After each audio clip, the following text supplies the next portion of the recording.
आपका स्टडी अड्डा प्रो में स्वागत है। महालवाड़ी व्यवस्था। इस व्यवस्था को महालवाड़ी कहते क्यों हैं? देखिए, महाल का सीधा सा मतलब है गांव या गांवों का एक समूह, और यही इस सिस्टम का आप कह सकते हैं मूल आधार था। यहाँ जो टैक्स की इकाई थी वो कोई एक व्यक्ति या किसान नहीं, बल्कि पूरा का पूरा गांव यानी महाल होता था। और एक और बात, इसे जमींदारी व्यवस्था का ही एक सुधरावा या कह लें बदलावा रूप माना जाता है। ठीक है, अब जब हम ये समझ गए हैं कि ये व्यवस्था क्या थी, तो अब इसके इतिहास और ये कहाँ-कहाँ फैली, उस पर एक नज़र डालते हैं। अच्छा, तो इस व्यवस्था का जो पूरा विकास है, उसे हम 3 खास पड़ावों में देख सकते हैं। सबसे पहले 1819 में हॉल्ट मैकेंजी ने इसका एक प्रस्ताव रखा। इसके बाद 1822 में मार्टिन बर्ड ने इसे लागू किया, मतलब ज़मीन पर उतारा, और फिर 1835 में उस वक्त के गवर्नर जनरल विलियम बेंटिक ने इसे एक व्यवस्थित, एक प्रॉपर सिस्टम का रूप दिया। तो सवाल उठता है कि ये व्यवस्था भारत के किन किन हिस्सों में लागू की गई थी। तो देखिए, मुख्य रूप से ये उत्तर पश्चिमी प्रांतों, आगरा और गंगा घाटी के जो इलाके थे वहां फैली। मध्य प्रदेश के भी कुछ हिस्सों में इसे लागू किया गया था। और यहाँ एक ध्यान देने वाली बात यह है कि अंग्रेजों ने इसे जानबूझकर सबसे उपजाऊ नदी घाटियों में लागू किया। मकसद साफ था, जहां ज्यादा उपज वहां ज्यादा राजस्व। तो अब ये सवाल आता है कि ये सिस्टम काम कैसे करता था, इसका मैकेनिज्म क्या था, और ऐसी क्या खास बातें थीं जो इसे दूसरी व्यवस्थाओं से अलग बनाती थीं। चलिए अपने तीसरे खंड में इसी को समझते हैं।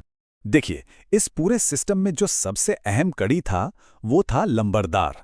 लंबरदार यानी गांव का मुखिया। सारी की सारी जिम्मेदारी उसी की होती थी। पूरे गांव से टैक्स वसूलना और फिर उसे अंग्रेजों तक पहुंचाना। और इसी वजह से उसे गांव की जमीन और संपत्ति पर बहुत ज्यादा अधिकार भी मिल गए थे। और जो सबसे जरूरी बात है वो ये कि अंग्रेजों का किसानों से कोई डायरेक्ट कनेक्शन नहीं था। उनका सारा लेना देना सिर्फ और सिर्फ लंबरदार से होता था। इस व्यवस्था में कुछ नई चीजें भी थीं जो पहले नहीं थीं, जैसे कि पहली बार जमीन का पूरा हिसाब किताब रखने के लिए नक्शों और रजिस्टरों का इस्तेमाल शुरू हुआ। दूसरी बात, इसमें टैक्स की दरें फिक्स नहीं थीं, मतलब समय के साथ उनमें बदलाव किया जा सकता था। और हाँ, अंग्रेजों का इरादा तो बिल्कुल साफ था, अपने खर्चे कम से कम रखना और मुनाफा ज्यादा से ज्यादा कमाना। तो ठीक है, हमने सिस्टम समझ लिया, पर इसका असर क्या हुआ? इसका नतीजा क्या निकला? किसके लिए अच्छा था और किसके लिए बुरा? आइए अब इसके प्रभाव का विश्लेषण करते हैं। तो सबसे पहले देखते हैं कि फायदा किसे हुआ। जैसा कि आप देख सकते हैं, 2 मुख्य लाभार्थी थे।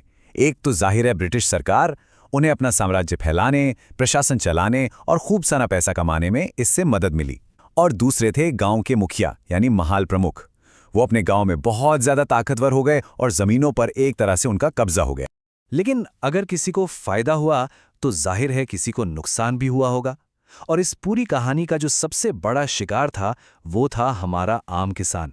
उन पर टैक्स का बोझ इतना ज्यादा था कि वो बेचारे साहूकारों से कर्ज लेने पर मजबूर हो जाते थे और फिर उस कर्ज के जाल में फंस जाते थे।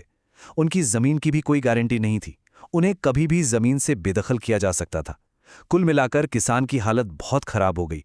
वो सिर्फ टैक्स चुकाने का एक माध्यम बनकर रह गया। चलिए, अब तक हमने जो कुछ भी पढ़ा है उसे परीक्षा के पॉइंट ऑफ व्यू से फटाफट रिवाइज कर लेते हैं।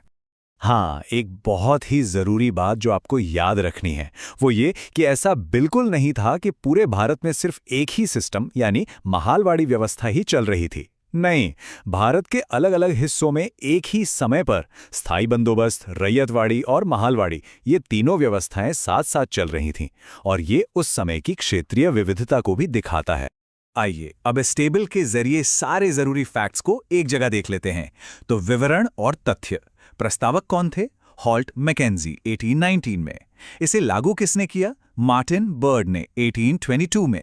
इसका विस्तार किसने किया? विलियम बेंटिक ने 1835 में। ये कौन से क्षेत्र में थी? उत्तर पश्चिम प्रांत, आगरा और गंगा घाटी। इसकी इकाई क्या थी? महाल यानी कि गांव। और इसकी विशेषता क्या थी? नक्शों का प्रयोग और लंबरदार की सत्ता। अब इन सारे फैक्ट्स को आसानी से याद रखने के लिए यहाँ एक छोटा सा सूत्र है। टाइमलाइन के लिए याद रखिए MBB यानी मैकेंजी, बर्ड और बेंटिक। और कॉन्सेप्ट को समझने के लिए याद रखिए MMM यानी महालवाड़ी, मैप और मुखिया। बहुत आसान है।